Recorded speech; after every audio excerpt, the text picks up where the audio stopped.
Assalamualaikum warahmatullahi wabarakatuh. Apa kabar teman-teman semua? Alhamdulillahirrabbilalamin. Pada kesempatan ini kita bisa kembali melanjutkan perkuliahan kita di mata kuliah resolusi konflik sosial keagamaan. Apa kabar teman-teman semua? Semoga kalian semua dalam keadaan sehat walafiat, amin.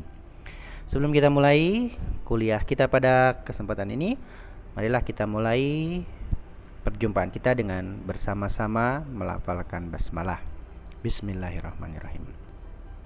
Teman-teman semuanya, sebagaimana bisa kita lihat di RPS, SAP maupun audio visual yang video yang sudah saya buat, bahwa topik perkuliahan kita pada pekan ini adalah tentang understanding conflict. Teman-teman semua, pada kesempatan ini tentu kita akan berdiskusi memaknai, memahami konflik dari perspektif sosiologi konflik atau manajemen konflik atau resolusi konflik. Oke, teman-teman semua. Bagaimana konflik dilihat dari perspektif ilmu ini, dari perspektif manajemen konflik? Kita akan pelajari bersama di beberapa menit ini. Sebagaimana Anda lihat di buku yang ada di RPS itu, why do we talk about conflict? Mengapa kita penting sekali untuk membicarakan tentang konflik dalam pengertian sosiologi konflik ini atau sosiologi agama ini. Pertama, teman-teman, sosiologi konflik memahami bahwa konflik are part of human life, bahwa konflik itu adalah bagian dari kehidupan manusia. Oleh karena itu, dalam sosiologi konflik, manusia disebut dengan homo conflictus, orang, makhluk yang selalu terlibat dalam konflik. Mengapa demikian?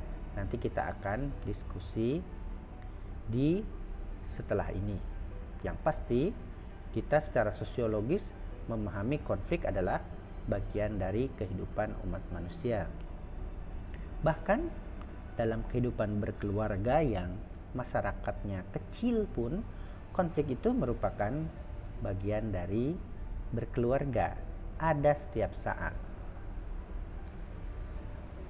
Oleh karena konflik adalah bagian dari kehidupan manusia, maka sosiologi konflik memandang, mata kuliah kita sosiologi resolusi konflik ini memandang, it would be utopian to think that a life socially and personally could go wherever without any sort of conflict arising. Jadi kita sesungguhnya dalam berkehidupan sosial ini, kalau membayangkan kehidupan tanpa konflik itu sebagai hal yang utopis. Utopis itu angan-angan yang, keinginan yang tidak akan terwujud.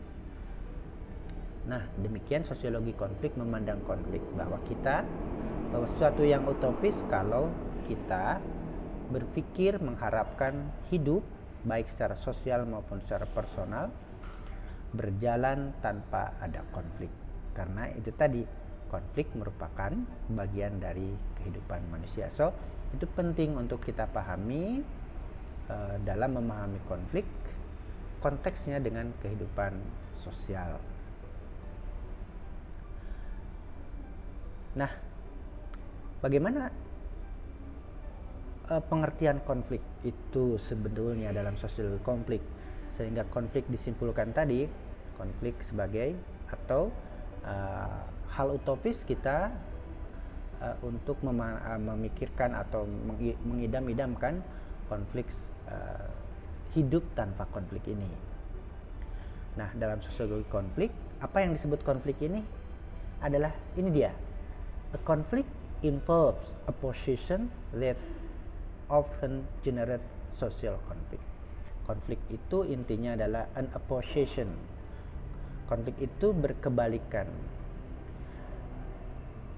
Misalnya suatu waktu hal-hal yang terjadi pada kita berkebalikan dengan apa yang diinginkan, itu adalah konflik. Coba dia bayangkan dalam kehidupan kita pagi ini saja banyak hal yang kita inginkan A tapi kenyataan B, itu konflik. Nah, dalam konteks sosial, konflik itu often generate social conflict. Hal-hal yang berkebalikan dengan harapan itu sering menyebabkan terjadinya konflik sosial. Teman-teman, sifat dari konflik, the natures of conflict, okay? The dynamics of a conflict situation depends on the issues underlying the opposition. Bahwa dinamika sebuah konflik, apakah akan membesar, apakah akan mudah ditangani, itu tergantung dari isu yang melatar belakangi konflik itu. Sebagaimana kita diskusikan kemarin, sebuah konflik dengan isu dengan motivasi yang berbeda akan mempengaruhi dinamika kelanjutannya, naik turunnya konflik itu. Nah, kita kalau isunya isu pilpres misalnya, konflik itu kecenderungannya yang normal itu atau pilkada itu selesai dengan pilkadanya, seiring dengan pilkadanya selesai. Pilpres selesai dengan selesainya pilpres digelar. Karena itu dinamika sebuah isu yang melatar belakang ini penting untuk diurai, untuk ditemukan oleh kita sebagai peneliti, karena dari situlah kita akan menemukan dinamika sebuah konflik, akar masalahnya dan penyelesaiannya. Oke, these issues can render conflict more complex. Tentu isu-isu yang melatar belakangi konflik itu isu agama, isu etnik, dapat membuat konflik lebih kompleks, lebih runyam, lebih sulit diselesaikan, by additional factors causing the conflict to escalate and intensify. Jadi additional factors ini, faktor-faktor tambahan, sering causing menyebabkan konflik mengeskalasi dan membesar, intensify. Jadi pandai-pandailah kita sewaktu ada konflik untuk mengelola isu ini, melokalisir isu ini supaya konflik itu tidak membesar. Karena isu yang melatar belakangi ini yang bisa menyebabkan misalnya konflik yang sebetulnya sepele, tetapi ditambahi additional factors, ditambahi isu-isu lain, isu agama misalnya seperti di Ambon itu. Isu pertamanya kan adalah isu tentang pemalakan, tetapi kemudian berkembang menjadi additional factorsnya isu agama dan etnik. Maka konflik Ambon yang bermula dari, tentu itu trigger dari pemalakan menjadi isu agama, berkembang menjadi konflik sosial keagamaan yang sangat dahsyat. Itu dia. Jadi isu ini. Apa saja isu-isu yang melatar belakangi sebuah konflik? Tentu this issue can be religion, bisa agama. Hati-hati dengan isu tambahan agama ini karena sangat membahayakan, menyebabkan konflik sedemikian besar. Kemudian ada economical interest, kepentingan ekonomi. Di mana-mana di Ambon juga misalnya yang salah teliti itu isu lamanya isu kesenjangan ekonomi antara penduduk asli dengan pendatang. Tetapi walaupun demikian, isu religion ini menjadi isu tambahan untuk ekonomi. Maka pandai-pandailah kita untuk mengelola ini dia. Politik pasti selalu menjadi isu konflik ya. Di Indonesia juga, di alam yang sudah demokrasi pun politik menjadi penyebab konflik. Isu yang lain, environment isu lingkungan, itu juga bisa sebagai penyebab konflik. Teman-teman, sebagaimana di muka tadi bahwa konflik sebagai nature of human life, sebagai tabiat, sebagai watak kehidupan sosial manusia, maka konflik itu sebetulnya netral. Bahwa konflik itu bukan seperti yang kita diskusikan kemarin, hitam putih, negatif, pasti negatif atau pasti positif. Tapi konflik itu, teman-teman semua, bisa negatif, bisa positif. Oke? It will be in cause to escalate. Nah, konflik itu bisa negatif sewaktu dieskalasikan, tetapi bisa positif sewaktu di manage. Oke? Konflik itu bisa merugikan kalau kita eskalasikan. Ini konflik yang negatif. Jadi sewaktu kita terlibat dalam konflik, misalnya antar grup futsal, itu akan menjadi negatif kalau ada sedikit konflik atau di masyarakat dieskalasikan, dibesarkan, dinyalakan. Itu akan menjadi rugi ini, in cause. Oleh karena itu, social conflict itu can be either in cause, negatif, dan bisa in benefit, positif. Tergantung bagaimana sebuah masyarakat, sebuah kelompok masyarakat memperlakukan konflik itu. Kalau dieskalasikan, ini dia konflik yang negatif. Kalau ada isu konflik dikit, dikonfrontasikan, gelut, friction, friksi, fisik, fisik, violence, dilakukan dengan kekerasan, war, apalagi perang, maka konflik sebagai nature, sebagai sifat, sebagai watak dari kehidupan sosial manusia itu akan mendatangkan in cause, akan mendatangkan kerugian. Oke? Will be in cause. Tetapi teman-teman, kalau konflik itu di manage, di resolve, maka konflik itu akan menjadi positif, in benefit. Sama nanti sewaktu kalian berumah tangga ada konflik, kalau konflik itu dieskalasikan, dibikin konfrontasi, dibikin friksi, dibikin violence, dibikin war, maka konflik akan menjadi in cause, akan menjadi negatif. Sebaliknya kalau konflik itu di manage, di solve, ditransformasi, diresolusi, maka konflik akan menjadi positif. Ini dia rahasianya. Oke. Sekarang kita akan mendiskusikan kerugian-kerugian dari konflik yang dieskalasikan dan keuntungan-keuntungan dari konflik yang di-manage, yang diresolusi. The cause of social violence conflict. Ini dia. Yang pertama, economic losses.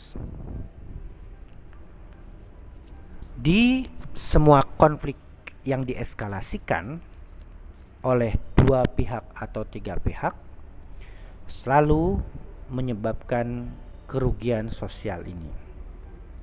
Selalu. Saya berkali-kali ngobrol dengan pelaku konflik agama di Ambon, baik Muslim maupun Kristen. Semua sekarang baru tahu bahwa mereka sudah menghabiskan banyak uang untuk mengeskalasikan konflik, untuk menuruti hawa nafsu, mengeskalasikan konflik, diadu domba oleh pihak yang lain. Ini dia, economic losses pasti. Lama mereka dan kelompok-kelompok yang terlibat konflik perang antar negara juga misalnya, itu lama untuk merecovery ekonominya. Begitu juga yang saya teliti di Ambon. Yang kedua, social stress. Yang tadi economic losses, ini dia. Yang kedua, social stress. stres sosial, bukan stres individu, tapi ini stres sosial. Misalnya yang saya lihat di Ambon, sudah hampir tidak ditemukan lagi kawan-kawan sebuah kampung yang dihuni oleh dua agama. Walaupun konflik itu telah selesai sampai sekarang, dibina damai terus menerus, peace building, tetapi kenyataan sosial kampung Muslim, kampung Kristen, dan keengganan kelompok Muslim untuk hidup di tengah kelompok Kristen secara permanen, begitu juga sebaliknya, itu sebuah bukti akibat dari stres sosial ini. Yang ketiga, social impasse, kebuntuan sosial. Oke. Nah, ini luar biasa.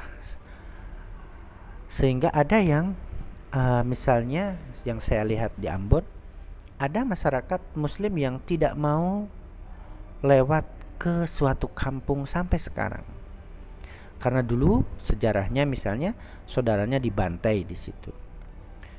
Dan sampai sekarang masih benci, masih trauma dengan kelompok masyarakat situ karena dianggap dulu yang membantai keluarganya. Itu social impasse. Bagaimana mau berdialog, mau bersaudara erat, lewat saja sudah tidak mau karena ketakutan menabrak anjing misalnya jadi masalah lagi, dan hal-hal yang lain. Ya, di antara yang lain, destroyed partnership, sudah pasti sebuah konflik sosial, bahkan konflik interpersonal antara kita dengan teman pun akan menghancurkan pertemanan itu. Ini luar biasa, kita harus memahami sekali kita mengeskalasikan konflik, menurutinya untuk dieskalasikan, maka kerugian ekonomi menanti, maka stres sosial menanti, maka kebuntuan sosial menanti, maka rusaknya ikatan pertemanan, persahabatan pasti akan terjadi. Saudara-saudara, oleh karena itu tentu yang diinginkan oleh perspektif ilmu ini, resolusi konflik sosial keagamaan, apapun konflik interkomunal, intersosial yang terjadi, yang diinginkan adalah to manage, to serve, supaya yang lahir adalah benefit ini, keuntungan-keuntungan ini, integrative solution. Jika sebuah masyarakat berkonflik dengan tetangganya dan di-manage, diselesaikan, dikelola, maka akan ditemukan solusi bersama. Pasti itu. Misalnya kampung A berkonflik dengan kampung B, kalau tidak dieskalasikan, kalau di-manage, maka kelompok A akan memahami keinginan kelompok B dan harapannya. Kelompok B akan memahami harapan dan keinginan kelompok A, sehingga akan dicari integrative solution, solusi bersamanya. Reconciliation of interest, kayak tadi contoh itu. Oke. Titik temu kepentingan. Oh, kelompok A itu pengennya begini. Oh, kelompok B pengennya begini. Sehingga misalnya kelompok A pengennya C, kelompok B pengennya D. Beda toh? Yang satu ingin C, yang satu ingin D. Sehingga itu bisa di bargaining, misalnya ketemulah solusi bersama C per D. Si A tidak mutlak C, kelompok A tidak mutlak C, kelompok B tidak mutlak D. Sehingga kedua-duanya menemukan solusi C per D. Intergroup cooperation, kerjasama antar kelompok. Yang kalau sudah cooperation, kerjasama, berarti maknanya sangat positif. Itu kalau konflik dengan siapapun kita secara interpersonal maupun interkomunal dikomunikasikan, maka akan ditemukan kerjasama bersama. Kerjasama antar kelompok itu karena ketemu, karena berdialog, karena mencari titik temu, akhirnya sangat mungkin ditemukan kerjasama bersama untuk menemukan solusi. Social evolution, evolusi sosial. Kelompok yang 2 atau 3 kelompok yang berkonflik tetapi dia memanage, mengelolanya, menyelesaikannya, maka kelompok itu akan mengalami evolusi sosial yang sangat positif. Berbeda dengan yang mengeskalasikannya tadi, pasti bukan evolusi sosial tapi destruction, kehancuran, social destruction, social kehancuran sosial. Oke.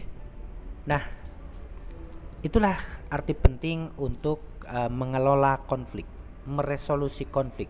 Konflik itu harus to manage, harus di-manage, harus disolusi, harus diselesaikan, jangan dieskalasikan.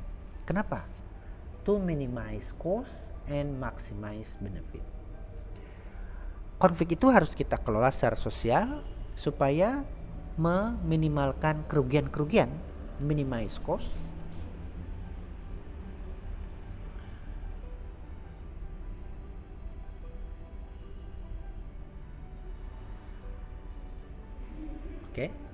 harus dikelola untuk apa?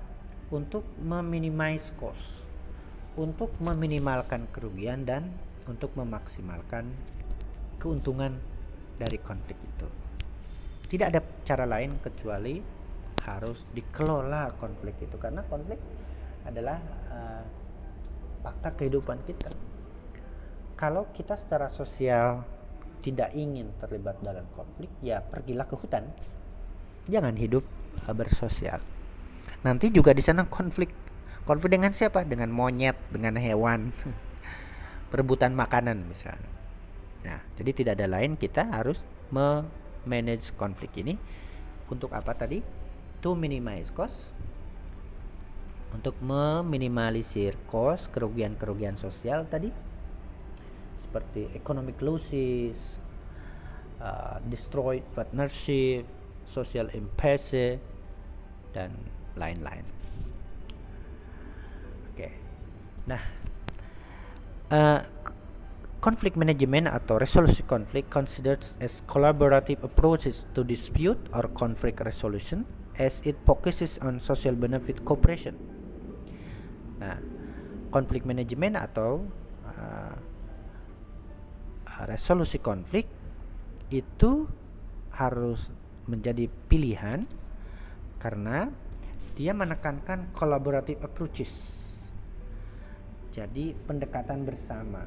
Kalau ada masalah itu diselesaikan bersama, tidak sedikit-sedikit ke kepolisian, tidak sedikit-sedikit ke kepolisian, tetapi menekankan collaborative approach to dispute atau konflik. Jadi menekankan solusi bersama. Karena fokus on social benefit cooperation, seperti karena itu menekankan partnership, pertemanan, persahabatan, negosiasi, konsiliasi, dan mediasi. Jadi ini dia, harus diselesaikan secara partnership, jangan sedikit-sedikit ke aparat hukum, jangan sedikit-sedikit ke aparat hukum. Oke. Karena itu ilmu ini, pendekatan sosiologi konflik, menekankan kepada kita, don't let a conflict to escalate violence. Ini hilang violence-nya. Violence.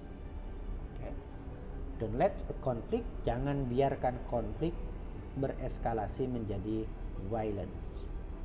Say no to violence.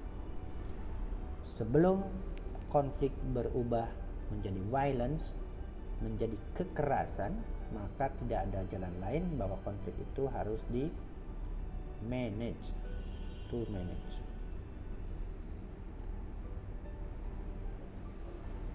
Don't let it to escalate.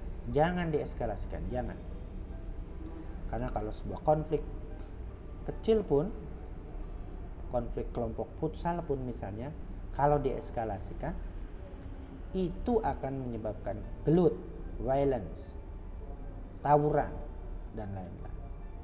Maka sesegera mungkin konflik yang rise, yang nampak itu harus segera di manage, supaya harus selalu dikelola, harus segera diselesaikan supaya tidak berubah menjadi violent. Say no to violence. Okay? Don't let a conflict to escalate social violence. Demikian kawan-kawan diskusi atau tema perkuliahan kita dalam mata kuliah resolusi konflik sosial keagamaan pekan ini. Bagaimana kita memahami konflik sebagai bagian dari kehidupan manusia, dan bagaimana isu sebuah konflik bisa memperparah sebuah konflik yang sederhana tetapi menjadi konflik yang membesar. Isu-isu yang sangat sensitif yang melatar belakangi konflik bisa membesar, diantaranya yang paling utama adalah agama dan ethnicity dan etnik. Oleh karena itu kita hati-hati jangan mancing-mancing isu ekonomi dan isu etnik, karena sekali itu terpancing konflik kecil, konflik etnik, konflik agama bisa membesar. Selanjutnya dari diskusi kali ini juga kita memahami konflik itu bisa negatif, bisa positif. Konflik negatif kalau dieskalasikan, konflik menjadi positif kalau dimanage, dikelola, dan diselesaikan. Mudah-mudahan ada manfaatnya. Assalamualaikum warahmatullahi wabarakatuh.